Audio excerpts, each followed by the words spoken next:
Olá a todos, sejam bem-vindos. Voltamos com o estudo do nosso catecismo para esse ano de 2024. Vamos dar continuidade onde paramos nas poucas aulas que tivemos o ano passado.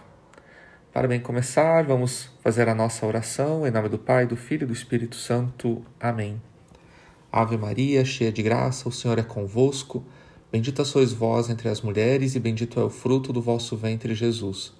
Santa Maria, Mãe de Deus, rogai por nós, pecadores, agora e na hora de nossa morte. Amém. São Bernardino e São Tomás de Aquino, rogai por nós.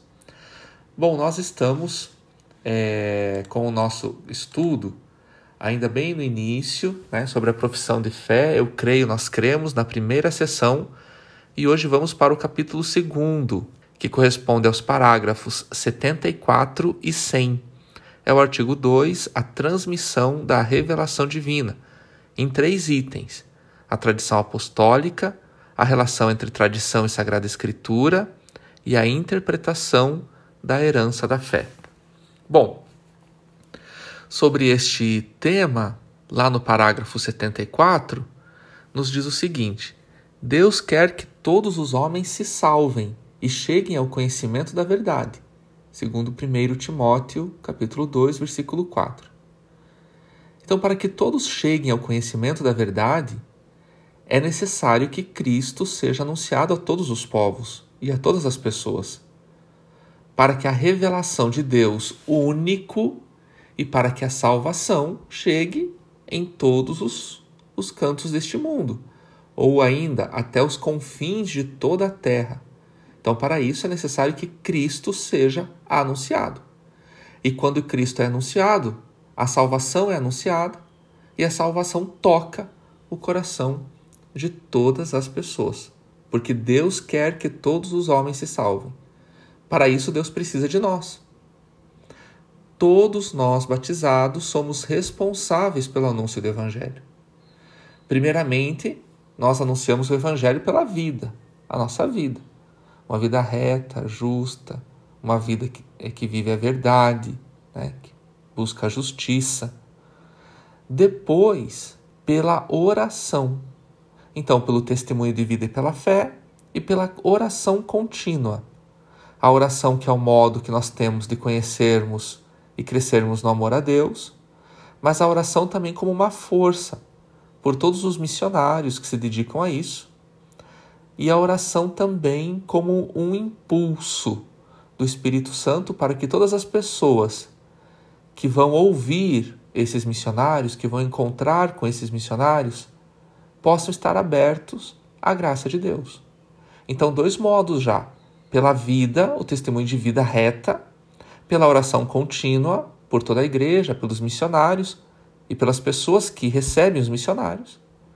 E o terceiro modo é contribuindo para manter as missões, doando dinheiro mesmo, para que os missionários tenham condições de chegar em todos os lugares para anunciar Cristo a todos os povos.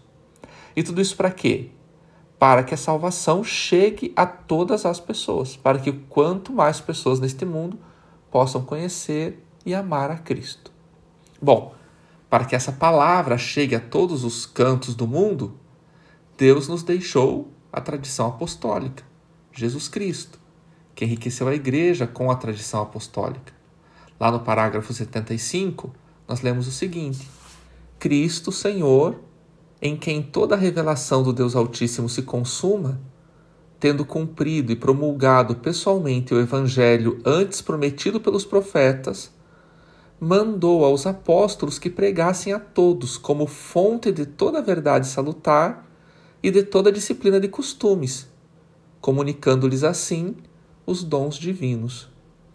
Veja, Cristo escolheu homens e mandou anunciar o Evangelho. Mas nós não tínhamos o Novo Testamento ainda. Na época de Cristo, nós só tínhamos o Antigo Testamento escrito. O Novo Testamento que nós temos é o ensino oral de nosso Senhor, é o que Jesus fez e o que Jesus falou. Quando Jesus envia os apóstolos a pregar o Evangelho a todos, é para pregar o Cristo. Cristo é o mais importante da nossa fé, Jesus Cristo. não é a Bíblia, mas é Cristo. Nós somos a religião do Verbo encarnado, Jesus Cristo. É Ele que nós pregamos. Ele é o nosso Evangelho, Ele é a Boa Nova, Jesus é a palavra salvadora. É Jesus que precisa ser conhecido e amado para que nós tenhamos a salvação. Vemos aqui também no parágrafo 75 que é Jesus que plenifica a revelação, que vai consumar a revelação. A revelação do Deus Uno começou lá com Abraão, para o povo de Israel. Abraão reuniu um povo que adorava um único Deus, o Deus único e verdadeiro. Este povo foi instruído por Deus, quando Deus, revelando-se, entrega a sua lei a Moisés. E Deus foi instruindo também o povo pelos profetas. E Deus foi se dando a conhecer. Primeiro conhecemos que Deus é um e que Ele enviaria o Messias para nos salvar. O Messias vem, que é Jesus Cristo, o nosso Salvador, revela que Deus é Pai e que ainda temos o Espírito Santo. Nós cremos no Deus uno e trino, um único Deus em três pessoas realmente distintas, o Pai, o Filho e o Espírito Santo. É Cristo que vai nos ensinar isso. Então Jesus consuma a revelação, ou seja, plenifica a revelação que começou lá em Abraão, passou por Moisés e os profetas, e Jesus plenifica, nos dá a igreja, nos dá os sacramentos, nos manda, ordena os seus apóstolos que batizem, que perdoem os pecados, que celebrem a Eucaristia. Então a revelação inicia-se com o povo de Israel e alcança sua plenitude em Jesus. Mas esta revelação consumada a Jesus, nós conhecemos pela igreja. É graças à igreja que nós conhecemos Cristo, porque foi a igreja que manteve a pregação e o ensino da verdade revelada. Foi a igreja quem levou o Evangelho, que levou Cristo a todos os povos, em todos os lugares, e ainda com seus missionários continua levando e fará isso por todos os séculos dos séculos, para sempre, até que Jesus então volte. Assim, desde o início, Jesus delegou à igreja esse bem precioso do ensino, da verdade e da pregação do Evangelho. Tanto o Evangelho como a verdade são o próprio Cristo. Quando nós conhecemos a verdade, conhecemos Cristo. Quando nós ouvimos o Evangelho, ouvimos Cristo. Ao escolher homens e designar a eles o anúncio do Evangelho, ou seja, a igreja, Jesus está criando a pregação apostólica, seus apóstolos, 12 homens, depois incorporado São Paulo e também São Matias, e Judas Iscariotes já havia se suicidado, porque se desesperou da graça de Deus. Jesus escolhe estes homens, homens que conviveram com ele, homens que ouviram e viram Cristo. Agora ele delega a estes apóstolos, e por isso pregação apostólica. A única igreja apostólica é a igreja católica. Não existe outra, é a igreja católica. Nós andamos pelas ruas e vemos placas de comunidade apostólica. Isso é tudo mentira. Aquela igreja já começa pela mentira, pela placa mentirosa. A única igreja apostólica é a igreja católica, que tem o beneplácito de Deus, que tem a graça de Deus de transmitir o Evangelho, segundo a ordem do Senhor. E a igreja fez isso de duas maneiras: de forma oral e de forma escrita. Primeiramente foi oral, porque, como eu já disse, não havia Novo Testamento. Então foi pregado aquilo que os apóstolos viram e ouviram de Cristo. Então os apóstolos, na sua pregação oral, com seus exemplos, transmitiram aos primeiros cristãos, às primeiras comunidades, aquilo que tinham recebido de Cristo. Então, através da pregação e da ação de Cristo, os apóstolos agora pregam, anunciam o próprio Cristo, que é o Evangelho. É evidente que sob a inspiração do Espírito Santo. E depois, então, essa tradição apostólica também vai ensinar por escrito. Então, são aqueles apóstolos que, sob a inspiração do Espírito Santo, escreveram a mensagem da salvação. Foi a igreja, para guardar o que Jesus fez e falou, para tudo que Jesus fez e falou não fosse esquecido, foi a igreja que escreveu o Novo Testamento. Compilou o Antigo e escreveu o Novo. O Novo Testamento não nasce da igreja, porque a igreja só escreveu o que Deus quis, sob a inspiração do seu Espírito. O Novo Testamento nasce por inspiração divina, mas ele nasce na igreja. Nasce na igreja já formada, lá em Jesus Cristo com seus discípulos. Ali já existe a Igreja Católica. E foi a igreja, então, inspirada pelo Espírito Santo, que escreve o Novo Testamento. O Novo Testamento nasce na igreja e é a igreja que guarda e ensina esta verdade ao longo da história. Portanto,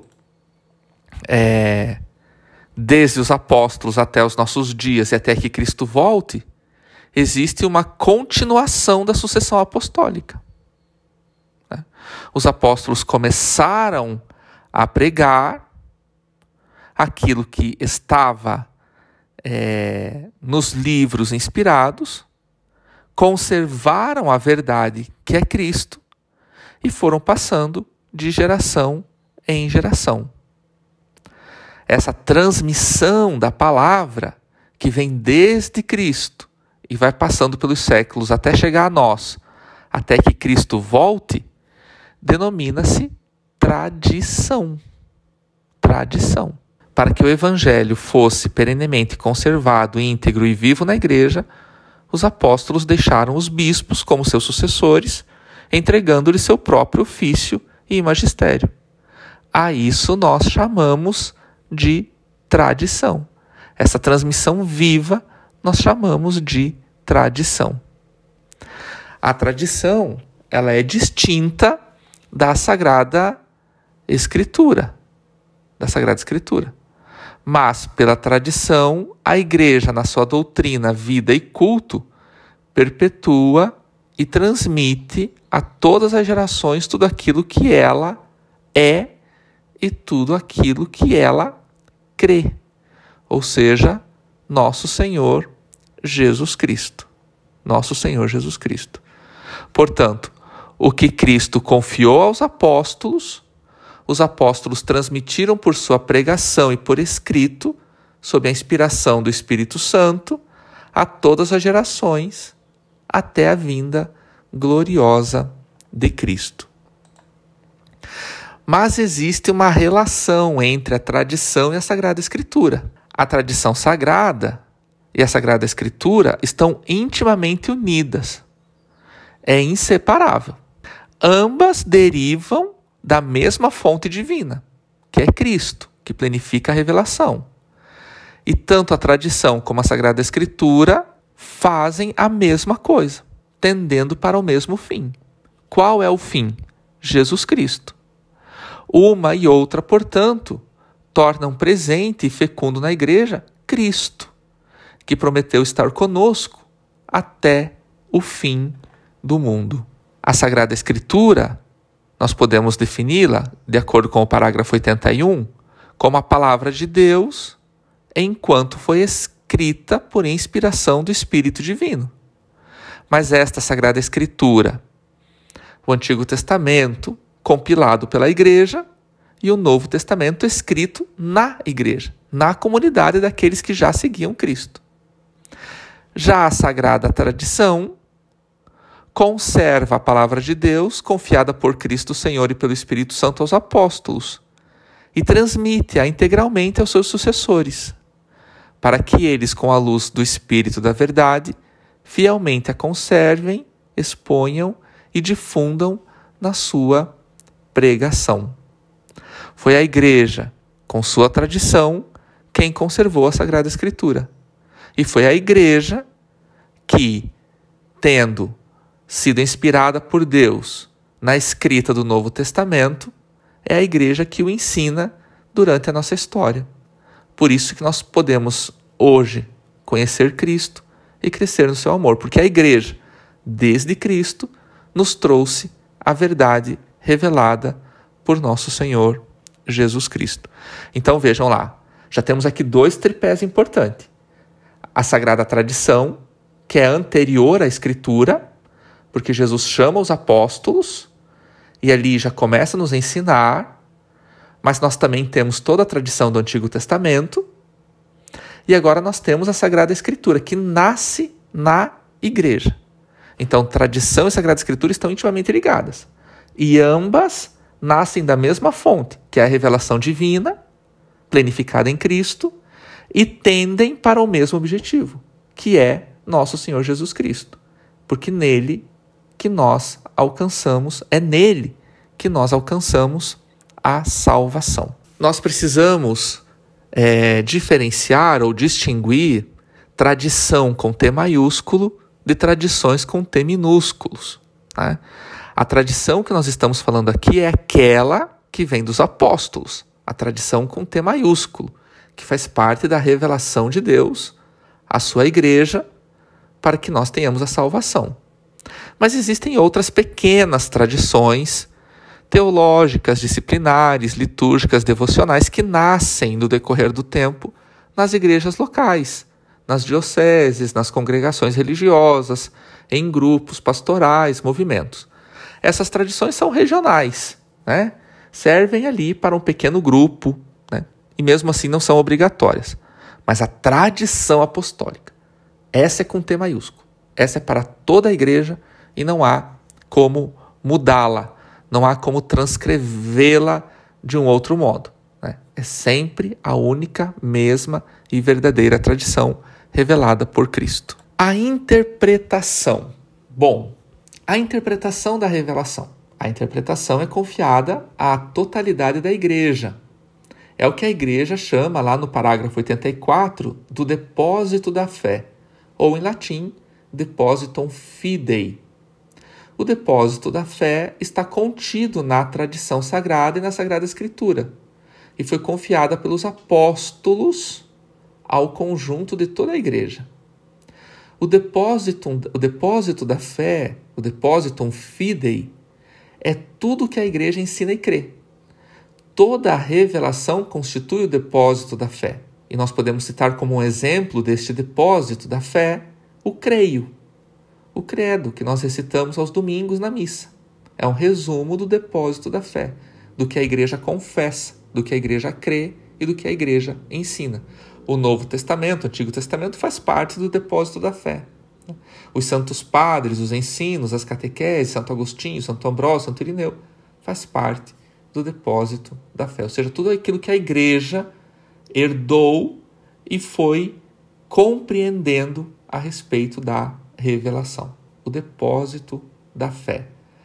O depósito da fé, portanto, está contido na tradição, que é anterior à Sagrada Escritura, e também está contido na Sagrada Escritura, que nasceu na igreja. Mas o encargo de interpretar autenticamente a palavra de Deus, que foi escrita e que está contida na tradição, foi confiado somente ao magistério da igreja, ao magistério vivo da igreja, cuja autoridade é exercida em nome de Jesus Cristo.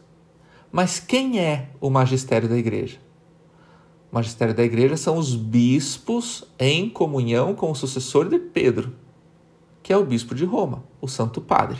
Ao Santo Padre e aos bispos em comunhão com ele, em total comunhão com ele, formam o magistério da igreja. Se um bispo é cismático, se um bispo rompe com a fé, começa a ensinar heresia, este bispo não faz mais parte do magistério, porque é um magistério que tem o encargo de interpretar verdadeiramente a palavra de Deus, e é o critério para isto, é o Papa e os bispos em comunhão com ele, em total comunhão com ele. Ainda, o magistério da igreja não está acima da palavra de Deus, nem acima da tradição, mas ao seu serviço. Então, o magistério que tem o encargo de interpretar a revelação está a serviço da sagrada tradição e da escritura sagrada, e não acima. E é o terceiro tripé aqui que nós estamos trabalhando. Sagrada Escritura, tradição e magistério. A primeira é a sagrada tradição, que vem desde Abraão, a Sagrada Escritura, o Antigo Testamento compilado, o Novo Testamento escrito na Igreja, formam a Sagrada Escritura. E o magistério, o Papa e os bispos em comunhão com ele, com o encargo de interpretar verdadeiramente, autenticamente, a palavra de Deus.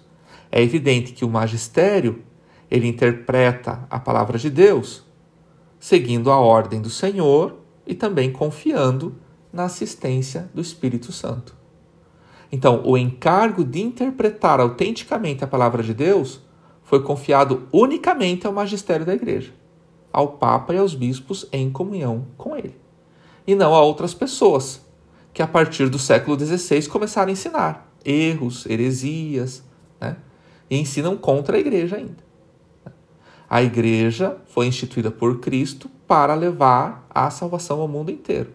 A salvação vem de Jesus, mas a Igreja é a administradora desta salvação.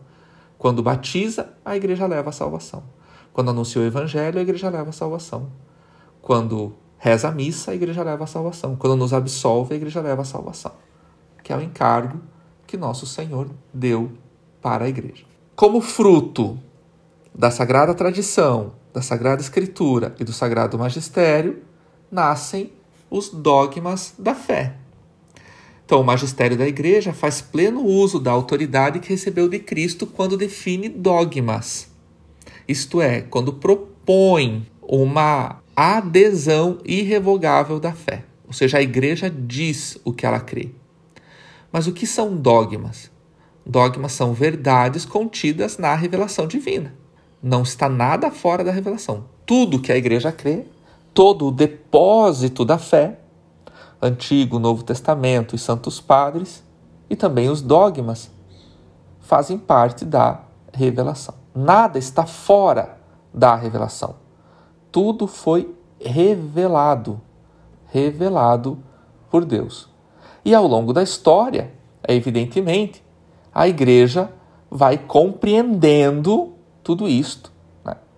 E vai declarando verdades contidas na revelação, mas que não eram compreendidas por todos ainda.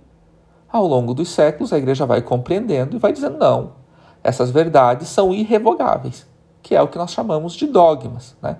Dogma da natureza divina de Jesus, dogma da natureza humana de Jesus, dogma da presença real na Divina Eucaristia, dogma da Imaculada Conceição, de Maria Santa Mãe de Deus, e assim sucessivamente. Todos os dogmas da Igreja estão contidos na revelação. E a revelação nós entendemos como um tripé: tradição, Sagrada Escritura e Sagrado Magistério. Sagrada Tradição, desde Abraão. Sagrada Escritura, Antigo e Novo Testamento, que nasce na Igreja. E o Sagrado Magistério, formado pelos bispos que estão em comunhão com o Papa. O Papa também faz parte do Sagrado Magistério. Nós não cremos nada fora da revelação. Tudo que nós cremos está contido na revelação. Portanto, as três colunas, né, que formam aqui a Igreja, as três colunas que nos dão o entendimento da revelação de Deus, são a tradição, a Sagrada Escritura e o Magistério. Três colunas de importância igual, três colunas do mesmo tamanho, três colunas com a mesma importância: Sagrada Tradição, Sagrada Escritura e Sagrado Magistério.